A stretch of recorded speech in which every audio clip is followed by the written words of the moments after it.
दिगंबरा दिगंबरा श्रीपाद वल्लभ दिगंबरा. मित्रांनो, कधी कधी आपलं मन सांगतं आज काहीतरी बदलायला हवं, पण परिस्थिती, थकवा किंवा निराशा आपल्याला थांबवतात. तरीही फक्त एक गोष्ट मनापासून केली तर आयुष्याला नवं वळण मिळू शकतं. आजची ही कथा तुमच्या हृदयाला हलवेल, डोळ्यात पाणी आणेल आणि मनात नव्या श्रद्धेचा दिवा पेटवेल. जीवनात कधी कधी असा एक क्षण येतो जेव्हा आपल्याला वाटतं सगळं संपलंय, पण त्या क्षणी जर देवाच्या कृपेचा एक किरण आपल्या जीवनात उतरला तर अगदी अंधारातून प्रकाश निर्माण होतो. आजची ही कथा तुम्हाला फक्त ऐकवण्यासाठी नाही तर तुमच्या मनाला हादरवण्यासाठी आहे. कारण ही कथा सांगते की भक्ताच्या प्रामाणिक हाकेला देव कधीही बहिरा नसतो. कारण ब्रह्मदेवाने सांगितले आहे, जो कोणी भक्त ही कथा पूर्ण ऐकेल त्याच्या डोळ्यात अश्रू तर येतीलच, पण त्याचं हृदयही हलकं होईल आणि त्याच्या सर्व मनोकामना पूर्ण होतील. आजचा दिवस विशेष आहे. कदाचित तुम्हाला वाटत असेल की तुमचं नशीब तुमच्या हातात नाही, पण ही कथा ऐकून तुम्ही अनुभवाल नशीब बदलण्यासाठी देव एकच क्षण पुरेसा ठेवतो. तर एक विनंती आहे, ही कथा फक्त स्वतःपुरती ठेवू नका. तुमच्या मित्रांना, परिवाराला शेअर करा. हा व्हिडिओ लाईक करा. तुमची भावना कमेंटमध्ये लिहा आणि भक्तिभावाने आपल्या चॅनलला सबस्क्राईब करा. कारण आज आपण जी कथा ऐकणार आहोत ती तुमचं जीवन बदलून टाकेल. पण सावध रहा, यातलं सगळं उघड एकदम कळणार नाही. शेवटपर्यंत लक्ष देऊन ऐकलात तरच त्याचा अर्थ उलगडेल.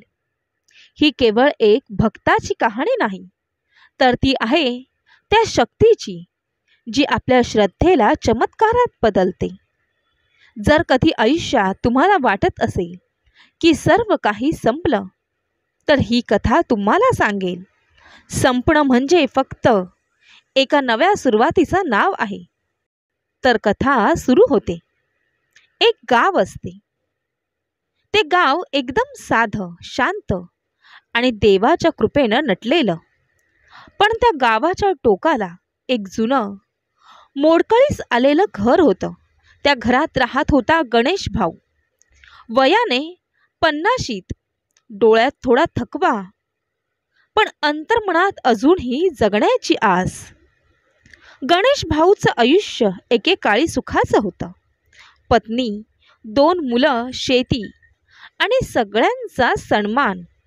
पण नियती जणू त्याचं सगळं हिसकावून घेतलं. एका अपघातात पत्नी गेली, पीक सतत दुष्काळाने नाश पावले आणि मुलं कामाच्या शोधात शहरात जाऊन परत कधीच आली नाही. गणेश भाऊचा एकच आधार होता, ते म्हणजे श्रीपाद श्री वल्लभांचा फोटो, जो त्याच्या आईकडून वारसा म्हणून घेतला होता. रोज ते त्या फोटोसमोर बसून बोलत असत, रडत असत, गुपचूप मन मोकळं त्या फोटोसमोर करत असत. एके दिवशी गावात मोठा उत्सव जाहीर झाला. श्रीपाद श्री वल्लभांची पालखी येणार होती. सगळे गावकरी तयारीत लागले. पण गणेश भाऊंकडे ना पैसा होता, ना वस्त्र, ना काही अर्पण करण्यासारखं. मनात खंत दाटली, प्रभू, मी काही देऊ शकत नाही, पण तुम्ही आलात तर माझ्या मनात द्वार उघडं आहे. पालखी आली, गजर झाले. सगळ्यांनी नारळ, फुलं, सोनं चांदी अर्पण केलं. गणेश भाऊ मात्र दुरूनच पाहत होता. गर्दी ओसळल्यावर ते हळूच पुढे गेले. त्यांच्या हातात फक्त एक कोरडं पान होतं, जे त्यांनी घरासमोरच्या झाडावरून उचललं होतं. ते पान त्यांनी पालखीसमोर ठेवताना मनात म्हटलं, हे काहीही नाही प्रभू, पण हे माझ्या मनाचं प्रतीक आहे. त्या क्षणी वाऱ्याचा एक झोत आला. ते कोरडं पान पालखीच्या चंदन लावलेल्या चरणाशी जाऊन चिटकलं. पुजाऱ्याच्या डोळ्यात पाणी आलं. त्याने सगळ्यांसमोर सांगितलं, श्रीपाद प्रभूंनी हे अर्पण केलेले पान स्वीकारले आहे. हे पान कोणाचे आहे?